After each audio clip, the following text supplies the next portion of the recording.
Hi friends, வணக்கம். இன்னைக்கு நான் உங்களுக்கு ஒரு வித்தியாசமான பழத்தை காமிக்க போறேன். அந்த மாதிரி ஒரு பழத்தை நீங்க இது வரைக்கும் பார்த்திருக்கவே மாட்டீங்க. ஒரு வினோதமான பழம், அதுவும் இந்த ஏரியாவில், எங்க ஏரியாவில் மட்டும் தாங்க இந்த பழம் கிடைக்கும். வாங்க, அது என்ன பழம் உங்களுக்கு காமிக்கிறேன்.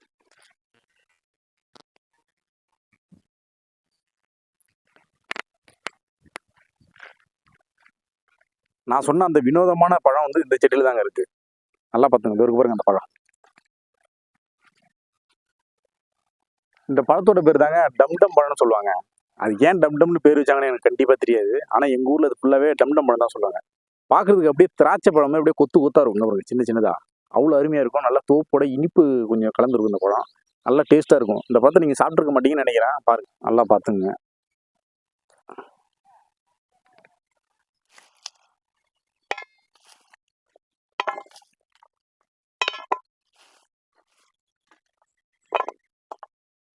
இதான் அந்த டம்டம் பழத்தோட பிஞ்சு.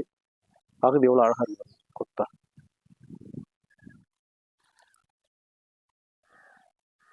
இங்க பாத்துக்கங்க, எவ்வளோ டம்டம் பழம் பறிச்சிருக்கோம் பாருங்க. இங்க பாருங்க.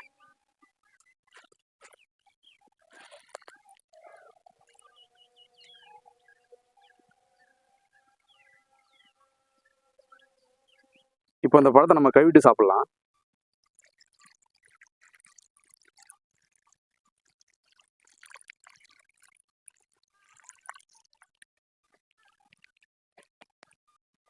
தண்ணி திறந்து விட்டுருவோம்.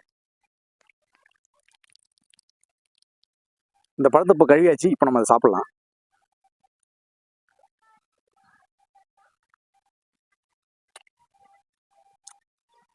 ரொம்ப நாளாச்சுங்க இந்த பழம் சாப்பிட்டு. நல்ல டேஸ்டா இருக்கு.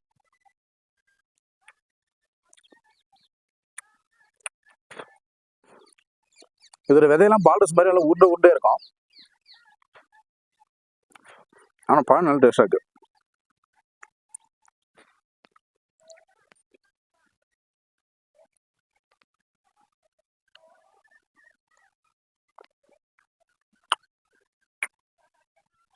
இதான் அந்த டம்டமோட பிஞ்சு.